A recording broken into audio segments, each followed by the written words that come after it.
جامد زحليقه، وانا عارف كل حاجه في الدنيا، وقريت لي كام حاجه على جوجل، فانا خلاص تمام.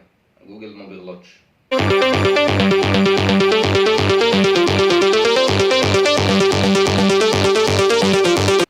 دي شويه حاجات انا عملتها غلط، وانت ممكن تكون عملتها غلط. اكيد عملت حاجه منهم على الاقل. الحاجات دي كانت بسبب ان الناس مش فاهمه الموضوع صح، وان انت لسه في الاول ومش فاهم حاجه، فبتودي وخلاص بتلوش في اي حاجه تيجي في قدامك. انت كنت بفكر طول ما انا بروح الجيم انا هاكل براحتي ولا يفرق معايا، هاكل زباله، هاكل اللي يجي في وشي، وهخس عادي وهعمل عضلات، و البروجرس بتاعي هيفضل زي ما هو، ومش هخسر حاجه ومش هتضايق خالص. بالعكس، انا طول ما انا بتمرن انا كده تمام، انا معايا حق ان انا اكل براحتي. اكيد ده غلط. انت بتتمرن بتساعد اللي انت بتعمله بقية اليوم. التمرين ده ساعتين بس من ال 24 ساعة بتوع اليوم.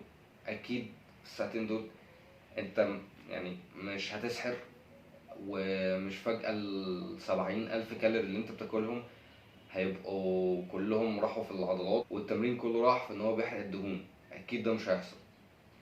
فبالعقل كده أنا بتمرن ساعتين من ال 24 ساعة.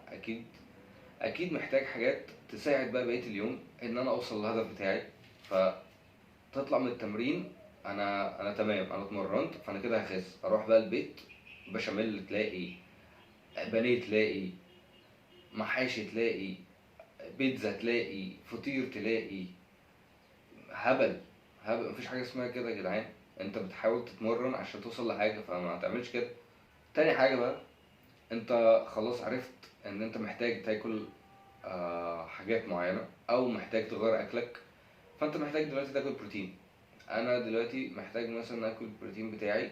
فجأة كده الناس قالت انت اول ما تخلص تمرين لازم تاكل بروتين حالا. لو مكلتش البروتين ده حالا انت كده خلاص، كل اللي انت عملته في الجيم ده راح في الارض.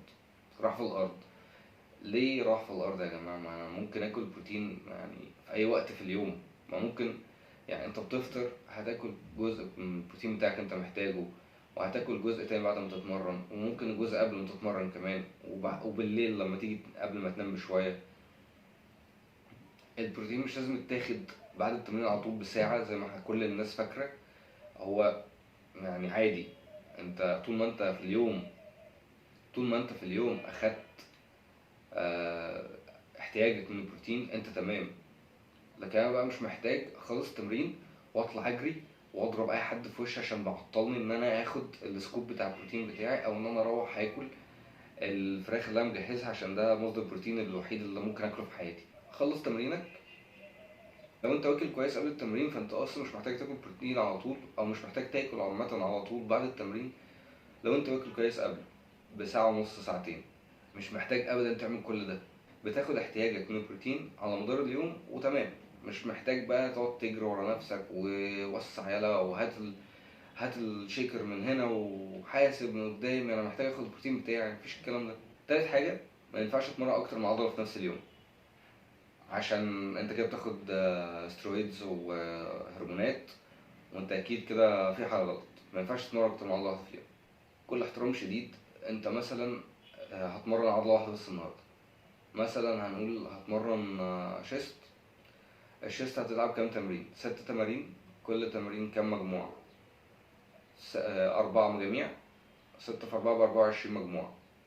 ال24 مجموعه دول انت لو قسمتهم على يومين، لو انت مثلا هتلعب بوش بول ليج، تلعب يوم البوش 12 مجموعة شيست في أول يوم بوش، واليوم البوش تاني 12 مجموعة شيست تانيين. ممكن يبقى أكتر شوية. فأنا في الآخر لعبت نفس اليوم بس على يومين، نفس عدد المجاميع على يومين. فمين بقى اللي بياخد سترويد؟ اللي فشخ العضلة وهنها في يوم واحد وبقتش أصلا قادرة تكمل معاك بقية التمرين، وبتلعب كلابي بقية التمرين بأوزان غريبة، ولا التاني اللي لعب عادي بأوزان ونفس الأداء فضل مكمل معايا لحد ما خلص ال 12 مجموعة شيست، وبعد كده دخل في التمرين اللي بعديه. فهي ملهاش حاجة قوي قد ما انت محتاج مثلا على مدار الأسبوع 30 مجموعة شيست، فانت قسمهم بقى على الأسبوع. عندك 5 أو 6 أيام تقسم فيهم الشيست براحتك. وهكذا في الظهر والرجل وكل حاجة بقى. خامس حاجة ان انا ممكن اكل وجبة واحدة في اليوم، والوجبة دي خلاص انا كده هخس. انا هاكل وجبة واحدة في اليوم فهخس بسرعة جدا. هتخس بسرعة جدا، بس في كمية عضل هتروح يعني كمية ارهاق هيبقوا موجودين، ومش هتبقى مركز طول اليوم. اول لما هتاكل وجبة هتبقى بعدها بساعة كده كتير قوي هتبقى مقتول وعايز تنام. فمش فكرة حلوة خالص. حاول على قد ما تقدر تقسم اكلك شوية عشان تفضل محافظ على النشاط بتاعك، وما تبقاش ما تبقاش بتسقط في اليوم ان انت مش واكل، واول لما تاكل تسقط اكتر عشان انت خلاص اكلت ودبتها فانت مسقط وعايز تنام. كل عادي، ما تحجمش نفسك في الوجبات. لو بترتاح وانت بتاكل وجبتين تمام، 3 تمام، 4 تمام. عايز تقسم وجباتك كلها على 60 وجبة وتاكلهم في اليوم فبراحتك. المهم تكون حاجة هتعرف تمشي عليها. وجبة واحدة في اليوم تمام لو انت بترتاح فيها، بس برضو حاول تاكل حاجات حواليها، لان انت مش هتقدر تاخد كل احتياجك من البروتين او احتياجك عامة من الكالوريز في وجبة واحدة، بالذات لو بتحاول تاكل صحي. سادس حاجة، مش محتاج مدرب معايا. انا تمام، انا عارف كل حاجة في الدنيا ومش محتاج مدرب معايا. انت اصلا كمدرب مالكش عايزة. انا تمام، انا فتحت اليوتيوب، انا سألت صحابي، انا سألت واحد بيتمرن في الجيم كده معرفوش، بس حسيت ان هو فورمه كويسه فانا تمام. اكيد هو فاهم، ممكن يكون فاهم ممكن لا، يعني هي ملهاش دعوه بالفورم خالص في الغالب، او يعني في اوقات كتير. لو انت في جيم وفي كوتشز ومدربين واقفين وشغلهم ان هم يساعدوك، اكيد هم ما اشتغلوش بالحظ في الجيم. عارف ان احنا ممكن يكون في اماكن كتير بنروحها فيها ناس كتير شغاله واسطه وحظ والحاجات دي كلها، بس في الجيم في الغالب مش هيبقى فيه الكلام ده، لان هيبان بسرعه. انت مثلا قعدت معاه شهر، معلش ممكن تكون للاسف ضيعت فلوس في الشهر ده مع مدرب مش شاطر، بس اديك عرفت ان هو مش شاطر وهتشوف واحد احسن، او هتتعلم من الغلطات اللي هو عملها. انت نفسك مش محتاج مدرب لو انت فاهم تمام.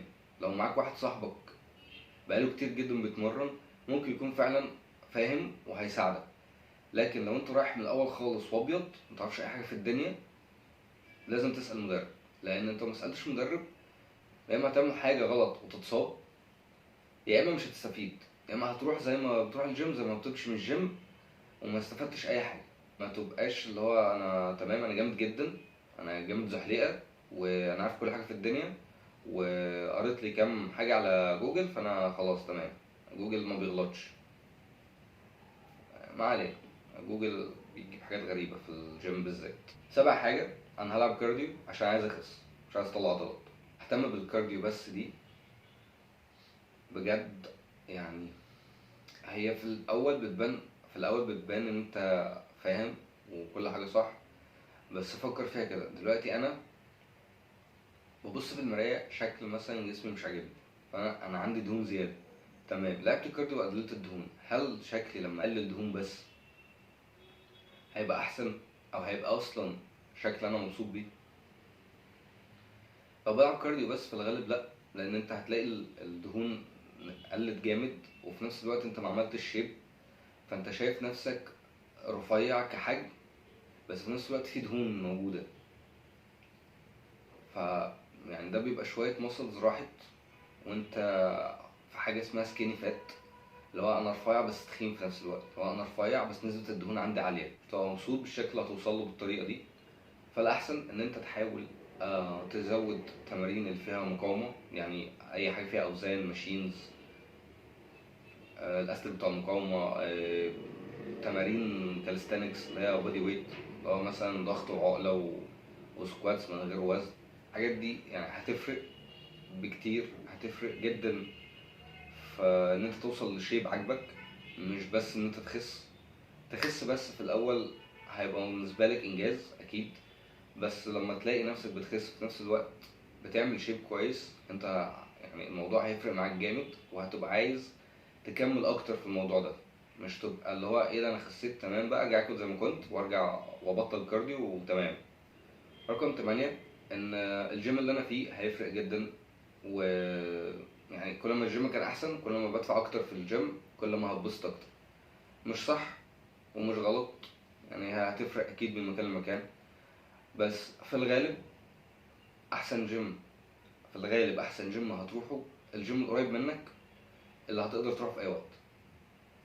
لو جيم قريب منك 24 ساعة انت كده تمام، غالي او رخيص ده هيبقى احسن اختيار في حياتك، احسن اختيار جيم ليك، لان انت هتروح في اي وقت، مش هتبقى متحجم بوقت اللي هو الجيم يلا بسرعة عشان الجيم قرب يقفل، انا محتاج اصحى بدري بالزيادة عشان اروح الجيم عشان الحقه قبل ما يقفل، او انا يعني صحيت بدري فانا مش هعرف اروح الجيم دلوقتي عشان هو قافل ولسه ما فتحش. الحاجات دي كلها بتحددك قوي، فانت مش هتبقى مبسوط. لكن لو الجيم 24 ساعة وجنبك، انت هتصحى في اي وقت هتروح، وانت راجع من الشغل في اي وقت هتروح، لو انت خارج مع صحابك بعد الشغل وفي وقت بعد كده تروح الجيم هتروح، لان الجيم كده كده هيبقى فاتح. فده بحسه احسن اختيار، طول ما انت تقدر تروح الجيم في اي وقت وطول ما هو قريب منك انت كده تمام. الاختيار اللي بعديه على طول القريب منك، حتى لو ما بيفتحش طول اليوم، ما بيفتحش 24 ساعة، ففكرة ان هو قريب منك دي احسن بكتير، لان قريب منك مش هتضيع وقت في المواصلات ولا مشي ولا اي حاجة، ومش هتكسل تروح. فده اول حاجة تحطها في دماغك وانت بتدور على جيم، ان هو يكون قريب منك. بعد كده بقى تشوف بقى الجيم قريب مني و24 ساعة قريب مني، وفي ناس شاطرة شغالين جوه كمدربين. لو مفيهوش مدربين شاطرين هتلاقي حد بيتمرن في الجيم ده فاهم، في الغالب هتلاقي واحد على الاقل فاهم في الجيم كله. ما لقيتش حد يعني او محتاج مدرب، في مدربين كتير اونلاين، ولو احتجت حاجه مننا احنا ممكن لينك الديسكورد هيبقى تحت في الديسكريبشن لو حابب تتواصل معانا. ولو محتاج شويه معلومات زياده هتلاقي في الشانل بتاعتنا، فممكن تعمل سبسكرايب. بس خلي في دماغك ان الجيم احسن حاجه القريب منك، بعد كده شوف بقى اي حاجه تاني. تاسع حاجه وغالبا الاخيره، ان الجيم مش هو المكان الوحيد اللي هتخس فيه وتعمل فيه فورمه، او مش هو المكان الوحيد اللي هتوصل فيه للشكل اللي انت نفسك فيه. الجيم هو مكان، يا اما انت كنت بتلعب رياضه زمان ورحت الجيم بعد كده عشان تكمل، يا اما انت اول مره تروح او اول مره تجرب تلعب رياضه في حياتك فانت رحت الجيم. الجيم طريق من الطرق الكتير اللي ممكن تخس بيها. ممكن لو انت متحبش الجيم متحبش تشيل اوزان، ممكن تروح تلعب سباحه، ممكن تنزل تجري مع اصحابك. انا قلت الكارديو مش احسن حاجه، بس لو ده اللي هيخليك تبدا او تتمرن اصلا فاجري طبعا.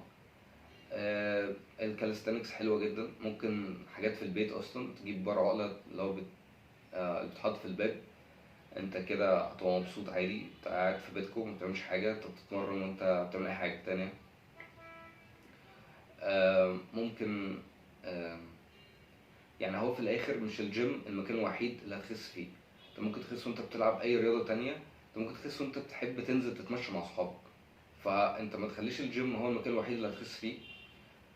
لو انت شايف ان في طرق احسن اكيد روح الطرق التانية. لو انت شايف ان انت هتتبسط اكتر وانت بتلعب رياضه معينه اكيد طبعا العب الرياضه دي، لان هي في الاخر مش توصل لحاجه صعبه وانت بتعمل حاجه مش عاجباك.